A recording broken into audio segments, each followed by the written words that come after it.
Chapter 7. On the hot loose sand above the highest seaweed I made her sit down. Presently she had recovered a little. Her manner was now undoubtedly that of a person on whose back a half-withdrawn burden is reimposed. But she shouldered it. "Where did you get it?" she asked, her eyes on the ring in my palm. "Do you remember Philip asking me to pack up some sketches for him and sending me his key? He did say something about it.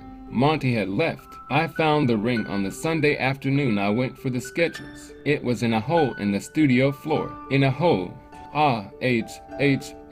I looked sharply at her, but continued. Stuck quite firmly in. In fact, I had to prise it out with a screwdriver. I didn't know which of them it belonged to. I don't know now, so I slipped it into my pocket.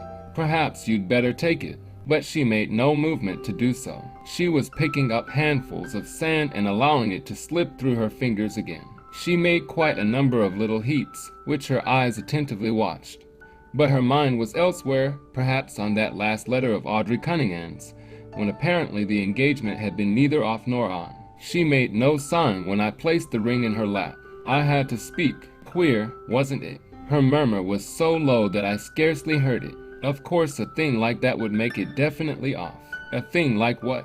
Losing it like that after all the other. Come, she can hardly have lost it, since I had to get a screwdriver to prise it out. I don't mean lost in that way. Be quiet and let me think. The fingers began to make a fifth sandhill. I hope I have made it clear that I was confining myself quite strictly to Monty Rook's affair. If it was simply a misunderstanding, I did not think I was going beyond my business in discussing with Molly whether that misunderstanding might not be removed.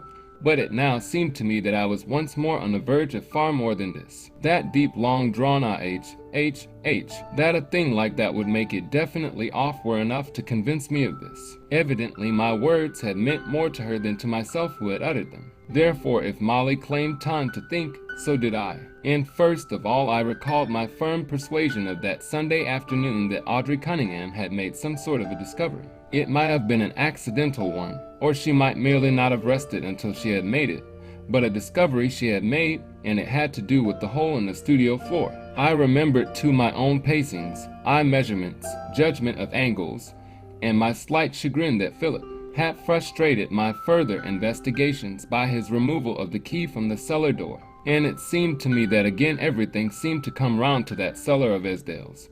The cellar on which Hubbard had instantly fastened as holding the answer to the riddle. The cellar in which Philip had spent that unaccountable half hour and over which he had since so jealously watched.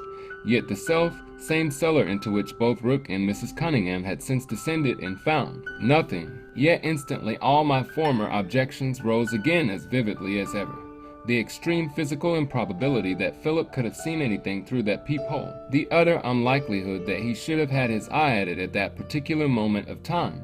The virtual impossibility that he should have thought of the hole at all on hearing the crash. And yet in this hole had been tightly jammed the ring now lying in Molly's lap. Suddenly Molly surprised me by looking up and almost brightly smiling. She smoothed out the sandhills and picked up the ring from her lap. "Well," she said in a tone of relief that makes an immense difference, "I'm awfully glad you told me. Shall we be getting back?" But this, it struck me, was rather rushing matters. I thought I had a right to know just a little more than that.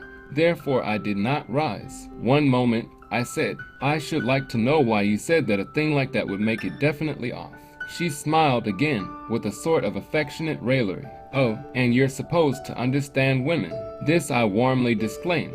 "In any case I only know Mrs. Cunningham very slightly," I protested. "And you formed no impression of her." "I didn't say that. Not even that she would be just the woman to take a hint of that kind." She was gently but quite plainly laughing at me, but, glad as I was to see the cloud disappear from her brow, she was not going to have everything her own way. "Then she did make a discovery, and received a hint, as you call it, in doing so, did she?" She parried. "Did she?" At that she laughed outright. She patted my sleeve almost as if I had been a child.